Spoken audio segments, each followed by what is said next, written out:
Hello students, good morning. मैं पंकज शर्मा फिर से एक नए वीडियो के सामने आज आप सबके बीच में उपस्थित हूं और आज अपन नए चैप्टर पढ़ने वाले हैं।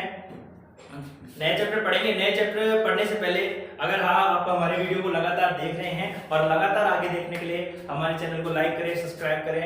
अब अपन पढ़ने वाले हैं बायोलॉजी का पार्ट है आनुवंशिकी। ये 10th क्लास के अंदर जो आरबीएसई बोर्ड है उसके अंदर तो तीसरा पार्ट है और जो सीबीएसई जिसे अपन एनसीईआरटी बोलते हैं, एनसीईआरटी के अंदर ये नवा चैप्टर है। इसके ये जो बोर्ड एग्जाम में अगर बात की जाए, ये मिनिमम मार्क्स 4 मार्क्स का आता है ये, और मैक्सिमम क्वेश्चन इसमें से ओनली 1 क्वेश्चन आता है और 1 क्वेश्चन 2 पार्ट्स में डिवाइड होता है।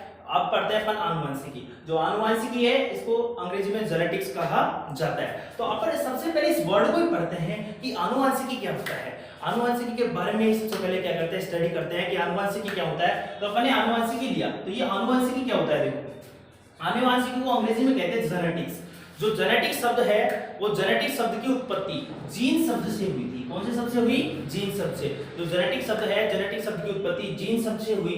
लेकिन सबसे इंपॉर्टेंट चीज है और अपने लिए थोड़ी प्राउड की बात है कि जो जीन है, जीन शब्द की खोज अपने भारत के मूल वैज्ञानिक थे जिनका नाम हरगोविंद खुराना है, उन हरगोविंद खुराना ने की थी। एक बार फिर से सुनेंगे, जीन शब्द की खोज हरगोविंद खुराना ने की थी। क्या कर रहे हैं अपन? आनुवंशिकी, अंग्रेजी में कहते हैं इसको जेनेटिक्स। जो जेनेटिक शब्द की उत्पत्ति है वो जीन शब्द से हुई और इसका सर्वप्रथम प्रयोग बेडसन ने 1905 में किया। क्या कर रहे हैं अपन? आनुवंशिकी। आनुवंशिकी है, आनुवंशिकी जो वर्ड है इसको अंग्रेजी में कहते हैं जेनेटिक्स। जेनेटिक्स शब्द की उत्पत्ति जो जीन शब्द से हुई और जिसका सर्वप्रथम प्रयोग 1905 में बेडसन ने किया। लेकिन आनुवंशिकी क्या होती है? ये एक विज्ञान की शाखा होती है जिसके अंदर जो गुण लक्षण जो एक पीढ़ी से दूसरी पीढ़ी में जाते हैं, गुण लक्षण और विविधताओं का क्या किया जाता है? अध्ययन किया जाता है। या मैं यूं कहूं कि विज्ञान की वह शाखा जिसमें आनुवंशिक गुणों, लक्षणों और विविधताओं का अध्ययन किया जाता है, आनुवंशिकी कहलाती है। क्या पढ़ रहे अपन? आनुवंशिकी। जो आनुवंशिकी है, आनुवंशिकी को अंग्रेजी में कहते हैं जेनेटिक्स। जेनेटिक्स शब्द का प्रयोग सर्वप्रथम 1905 में बेडसन ने किया। और कहते किसे आनुवंशिकी? इसकी अगर डेफिनेशन देखी जाए तो विज्ञान की वह शाखा जिसके अंदर आनुवंशिक गुणों, लक्षणों और विविधताओं का अध्ययन किया जाता है, क्या कहलाती है? आनुवंशिकी कहलाती है। लेकिन ये आनुवंशिक गुण क्या होते हैं, ये लक्षण क्या होते हैं, इनके बारे में अपन स्टडी करते हैं कि आनुवंशिक गुण क्या होते हैं। इसके कुछ नॉर्मल एग्जांपल लेकर भी आपको इसको समझाऊंगा, लेकिन सबसे पहले इसकी डेफिनेशन पढ़ते हैं कि आनुवंशिक गुण क्या होते हैं। वे गुण या लक्षण जो एक पीढ़ी से दूसरी पीढ़ी में चले जाते हैं, क्या कहलाते हैं? बोलो, आनुवंशिक गुण। क्या कहलाते हैं? आनुवंशिक गुण। एक बार फिर से सुनेंगे, वे गुण या लक्षण जो एक पीढ़ी से दूसरी पीढ़ी में चले जाते हैं, आनुवंशिक गुण कहलाते हैं। जैसे नॉर्मली एग्जांपल लेते हैं कि किसी के फादर लंबे हैं और उनका जो सन है, बेटा है, वो भी लंबा हो गया, तो वो जो लंबा होने का जो गुण था एक पीढ़ी से दूसरी पीढ़ी में गया, तो ये क्या कहलाएगा? आनुवंशिक गुण। क्या कहलाएगा? आनुवंशिक गुण। और मान लो किसी के पेरेंट्स है, उनका रंग जो गेहूं है और अगर बच्चों का रंग भी गेहूं है, तो ये कौन सा वो कहलाएगा? लक्षण कहलाएगा आनुवंशिक लक्षण। ठीक है। और फिर बात करते हैं विविधता की, कि विविधता क्या होती है। विविधता होती है कि एक पीढ़ी से दूसरी पीढ़ी में जो गुण मैच नहीं करते, जो अंतर आ जाता है गुणों में, उन्हें कहते हैं विविधता। क्या कहते हैं उन्हें? विविधता। तो अपन पढ़ते हैं आनुवंशिक गुण, वे गुण या लक्षण जो एक पीढ़ी से दूसरी पीढ़ी में चले जाते हैं, आनुवंशिक गुण कहलाते हैं। और विविधता किसे कहते हैं? एक पीढ़ी से दूसरी पीढ़ी में जो अंतर दिखाई देते हैं, एक पीढ़ी से दूसरी पीढ़ी में जो लक्षणों में जो अंतर दिखाई देते हैं, उन्हें कहते हैं विविधता। ठीक है। नेक्स्ट टॉपिक है वंशागति। क्या पढ़ रहे हैं? वंशागति। वंशागति को इंग्लिश में हेरिडिटी कहा जाता है। क्या पढ़ रहे हैं? वंशागति। वंशागति को अंग्रेजी में क्या कहा जाता है? हेरिडिटी। जो हेरिडिटी शब्द का प्रयोग स्पेंसर ने 1863 में किया था। कब किया था? 1863 में। किसने किया? स्पेंसर ने। क्या पढ़ रहे हैं? हेरिडिटी। जो हेरिडिटी वर्ड है, इस हेरिडिटी वर्ड का जो सर्वप्रथम प्रयोग किया था इस शब्द का, वो स्पेंसर ने किया था। और कब किया था? 1863 में। लेकिन हेरिडिटी क्या होती है, वंशागति क्या होती है, इसके बारे में हम स्टडी करने वाले हैं कि वंशागति क्या होती है। क्या पढ़ रहे हैं अपन? वंशागति। अंग्रेजी में क्या कहते हैं इसे? हेरिडिटी। जो हेरिडिटी शब्द का प्रयोग सर्वप्रथम किया था वो स्पेसर ने किया था 1863 में। ठीक है, उसके बाद पढ़ते हैं कि वंशागति क्या होती है। तो वंशागति के बारे में नॉर्मल सी मैं आपको बताता हूँ अपनी लैंग्वेज में। अगर अपन बात करें कि वंशागति क्या होती है, कि जो लक्षण एक पीढ़ी से दूसरी पीढ़ी में गए उनको अपन ने क्या बोला? आनुवंशिक लक्षण बोला। कि वे लक्षण जो एक पीढ़ी से दूसरी पीढ़ी में जाते हैं वो कौन से लक्षण कहलाते हैं? आनुवंशिक लक्षण। इसके लिए मैं एक छोटी सी चीज आपको बताता हूँ यहाँ से कि आनुवंशिक लक्षण क्या होते हैं। कि वे लक्षण जो एक पीढ़ी से दूसरी पीढ़ी में गए वो क्या कहलाएंगे? आनुवंशिक लक्षण। लेकिन आनुवंशिक लक्षणों के एक पीढ़ी से दूसरी पीढ़ी में जाने की प्रक्रिया को, कि वो प्रोसेस जिसके द्वारा आनुवंशिक लक्षण एक पीढ़ी से दूसरी पीढ़ी में जाते हैं, इस प्रक्रिया को वंशागति कहा जाता है। जैसे किसी के, मैंने बताया कि किसी का फादर क्या है? लंबा है, और सन भी क्या हो गया? लंबा हो गया। तो ये कौन सा गुण हो गया? आनुवंशिक गुण। लेकिन ये लंबा होने का गुण एक पीढ़ी से दूसरी पीढ़ी में जा रहा है, तो इस प्रक्रिया को क्या कहते हैं? वंशागति कहते हैं। किसे कहते हैं वंशागति? लक्षणों के एक पीढ़ी से दूसरी पीढ़ी में जाने की प्रक्रिया को वंशागति कहते हैं। और जो लक्षण चले जाते हैं उन्हें क्या कहते हैं? आनुवंशिक लक्षण। ठीक है, उसके बाद में पढ़ते हैं अपन मेंडलवाद। मेंडलवाद के बारे में स्टडी करते हैं। मेंडलवाद ये जो है, मेंडलवाद के अंदर अपने को क्या पढ़ना है? मोस्टली मेंडलवाद, ये क्वेश्चन कई बार आ गया, ये फिक्स क्वेश्चन इस चैप्टर के अंदर से 6 क्वेश्चन है, और 6 में से हर साल 2 प्रश्न जरूर आते हैं। 6 प्रश्न में से 2 प्रश्न बोर्ड एग्जाम में 2-2 नंबर के जरूर आते हैं। उसमें से पहला क्वेश्चन है वो है मेंडलवाद। और मेंडलवाद के अंदर अपने को क्या पढ़ना है? कि मेंडल की जीवन प्रक्रिया, कि उन्होंने जन्म कब लिया और उनकी मृत्यु तक क्या क्या अचीवमेंट्स उन्होंने किए, क्या क्या जो काम किए, उनके जो क्या क्या अध्ययन किया था, इस चीज के बारे में अपन जो स्टडी करेंगे इसे ही मेंडलवाद कहते हैं। ठीक है, स्टडी करते हैं। सबसे पहले बात करते हैं मेंडल की, कि मेंडल का पूरा नाम था ग्रेगर जॉन मेंडल। क्या नाम था पूरा? Gregor John Mendel. जन्म कब हुआ? 22 जुलाई 1822। मेंडल का पूरा नाम क्या था? Gregor John Mendel. और जन्म कब हुआ? 22 जुलाई 1822। कहाँ हुआ? ऑस्ट्रेलिया देश, एक देश है ऑस्ट्रेलिया, उस ऑस्ट्रेलिया देश के हेजेनडॉर्फ प्रांत के सिलिशियन गांव में हुआ।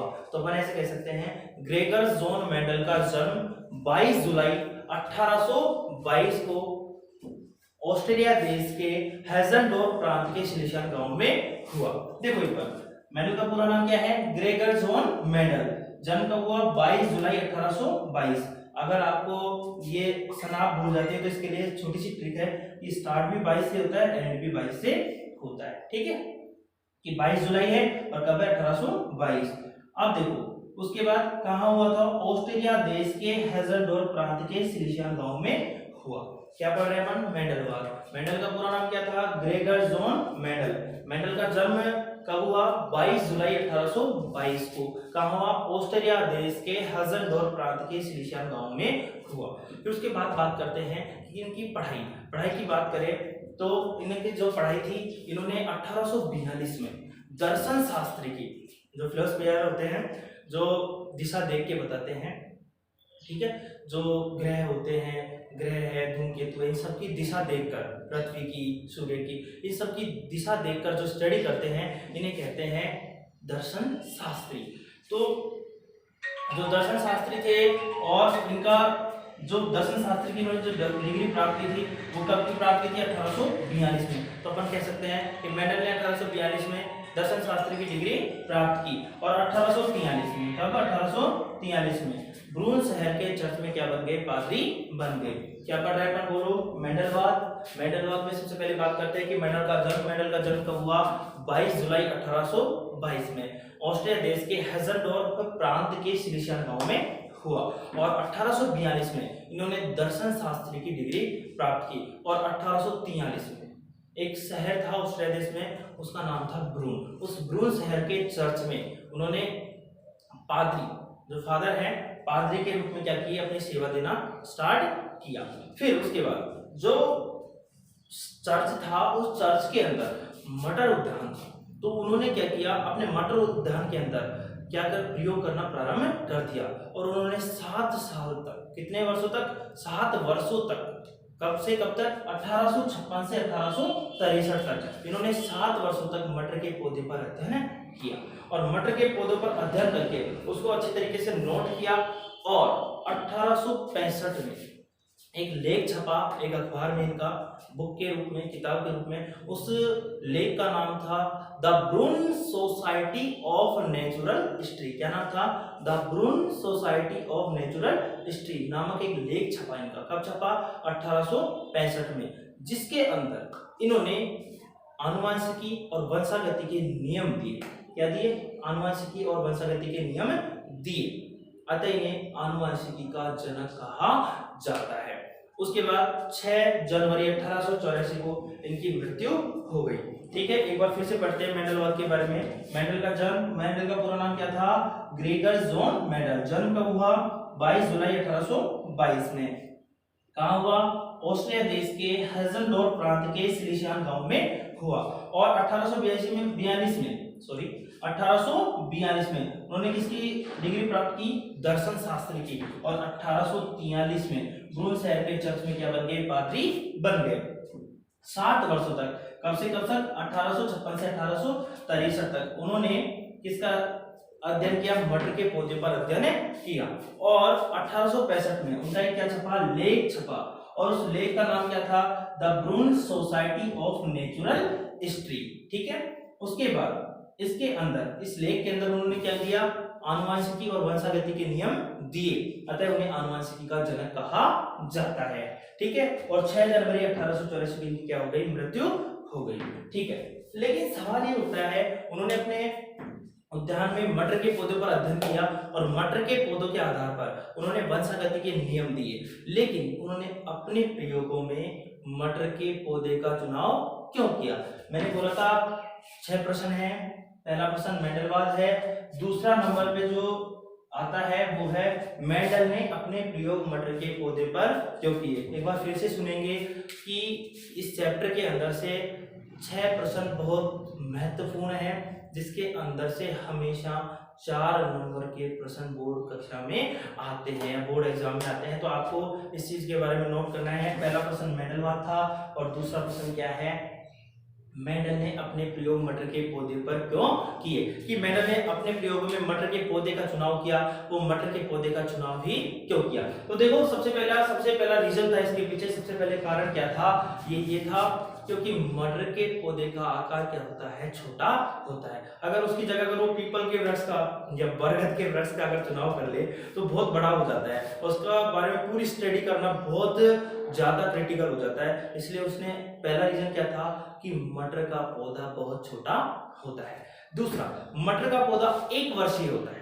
जो मटर का पौधा है वो 1 वर्षीय होता है। मटर के पौधे को 1 वर्षीय इसलिए बोलते हैं कि 1 वर्ष के अंदर ये तैयार होकर फल देकर क्या हो जाता है? इसकी जीवन प्रक्रिया समाप्त हो जाती है। तो मटर का पौधा 1 वर्षीय होता है, इसलिए कम समय में इसकी अनेक पीढ़ियों का अध्ययन किया जा सकता है।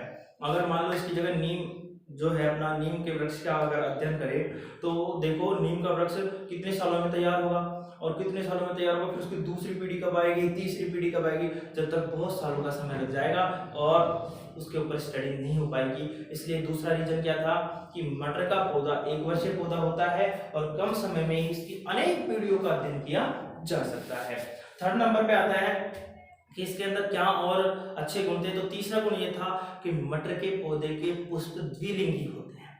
द्विलिंगी उन पुष्पों को बोला जाता है जिसके अंदर पुंकेसर और स्त्रीकेसर, जो 2 जननांग होते हैं पुष्प में, एक होता है पुंकेसर और एक होता है स्त्रीकेसर। तो ये दोनों जननांग पाए जाते हैं। जो मटर का पौधा होता है वो द्विलिंगी होता है क्योंकि उसके पुष्प में दोनों जननांग स्त्रीकेसर और पुंकेसर दोनों ही पाए जाते हैं। और चौथा अगर अपन रीजन की बात करें तो इसके अंदर कृत्रिम परागण से मतलब है कि दूसरे पुष्प के परागकणों से भी इसके अंदर जो परागण हो सकता है, इसलिए उन्होंने अपने प्रयोग में मटर के पौधे का चुनाव किया। और सबसे अंत में जो लक्षण था वो ये था कि मटर के पौधे में 7 विपर्यासी लक्षण पाए जाते हैं। विपर्यासी का मतलब होता है एक दूसरे से विपरीत या एक दूसरे के अपोजिट 7 जो लक्षण पाए जाते हैं। इसी कारण उन्होंने मटर के पौधे का चुनाव किया। अब 7 विपर्यासी लक्षणों में मैं बता देता हूँ आपको नॉर्मली। एक तो पौधा लंबा होगा या बौना होगा,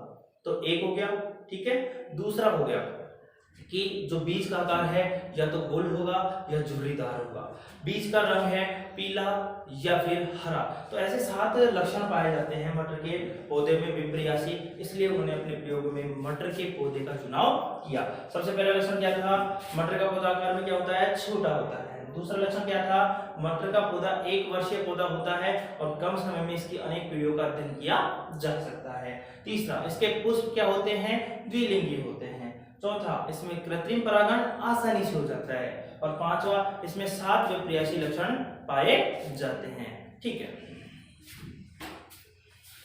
पहले अपन ने 2 क्वेश्चन देखे थे। अब जो तीसरा क्वेश्चन है अपना कि मेंडल की सफलता के कारण, कि क्या कारण थे मेंडल अपने प्रयोगों में सफल साबित हुआ, सिद्ध साबित हुआ, इसके पीछे क्या कारण थे। तो अपन पढ़ते हैं मेंडल की सफलता के कारण। और इसमें सबसे पहला कारण देखो, मैं क्या बताता हूँ आपको कि क्या रीजन था। मैंने बताया था कि 6 क्वेश्चन, 6 में से जो तीसरे नंबर का जो क्वेश्चन है वो है मेंडल की सफलता के कारण, कि मेंडल अपने नियमों में सफल कैसे हुआ। तो सबसे पहले बात करते हैं पहला कारण कि सही पादप का चुनाव, कि मेंडल ने अपने प्रयोगों में जो पादप का चुनाव किया वो सही पादप का चुनाव किया। कि मटर के पौधे का चुनाव किया था उसने, वो एक सही पादप था, उसके पुष्प द्विलिंगी थे, कृत्रिम परागण आसानी से होता था उसके अंदर। और उसके अलावा जो मटर का पौधा था वो 1 वर्षीय पौधा था, आकार में छोटा था। उन्होंने सही पादप का चुनाव किया, इसलिए वो अपने नियमों में सफल हुए। ठीक है, दूसरा रीजन था, मैंने आपको पहले बताया था कि मेंडल ने कितने वर्षों तक अध्ययन किया था, 7 वर्षों तक। मटर के पौधे पर 7 वर्षों तक अध्ययन किया था। कब से कब तक, 1856 से 1863। मेंडल ने जो अपने नियम दिए थे, अपने नियमों में 7 वर्षों तक अध्ययन किया था, 1856 से 1863। और मटर के पौधे में विपर्यासी लक्षण भी कितने पाए जाते हैं, 7।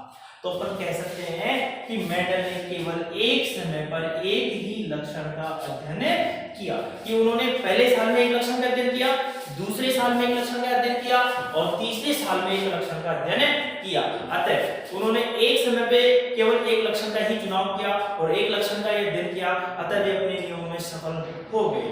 ठीक है, और थर्ड नंबर पे जो है आंकड़ों का सही सांख्यिकी विश्लेषण, कि उनको जो आंकड़े प्राप्त हुए उन आंकड़ों का उन्होंने सही रूप में विश्लेषण किया, सही रूप में उनको नोट किया, इसलिए वे अपने नियमों में सफल हो गए। एक बार फिर से देखेंगे क्वेश्चन क्या है, मेंडल की सफलता का के कारण। ये क्वेश्चन कई बार बोर्ड एग्जाम में आ चुका है, बहुत इंपॉर्टेंट क्वेश्चन है। तो इसका पहला रीजन था वो ये था कि सही पादप का चुनाव किया। और दूसरा रीजन क्या था, एक समय पर केवल एक ही लक्षण का अध्ययन किया। 7 विपर्यासी लक्षण पाए जाते हैं मटर में और उन्होंने 7 विपर्यासी लक्षणों का अध्ययन 7 वर्षों में किया। और लास्ट में जो है आंकड़ों का सही सांख्यिकी विश्लेषण, कि जो आंकड़े प्राप्त हुए उनको सही रूप में लिखा और सही रूप में उनका विश्लेषण किया।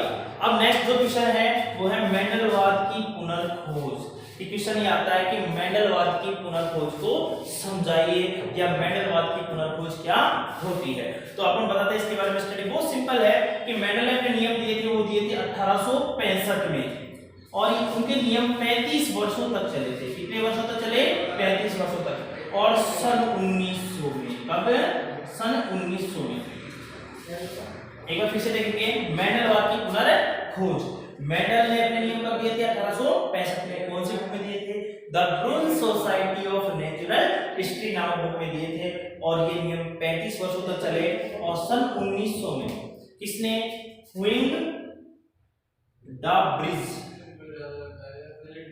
दूसरा वैज्ञानिक था वो था एरिक वान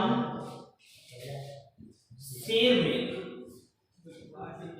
और तीसरे नंबर पे जो वैज्ञानिक था उसका नाम था कार्ल लोरेंस।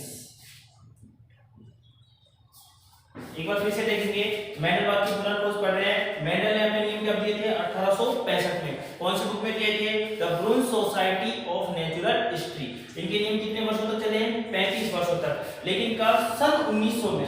कितने वैज्ञानिक थे, 3, हुइंग द ब्रिज, एरिक वान शेरमेक और कार्ल लोरेंस। इन तीनों वैज्ञानिकों ने मिलकर मेंडल के नियमों में कुछ बदलाव किए, कुछ परिवर्तन किए, इसे ही मेंडलवाद की पुनर्खोज कहा जाता है। या अपन ऐसे कह सकते हैं कि मेंडल के जो नियम है 35 वर्षों तक चले। सन 1900 में एरिक वांसर में विंग डाफ्रिस और कार्ल पोरस तीनों वैज्ञानिकों ने मिलकर मेंडल के नियमों में कुछ बदलाव किए, इसे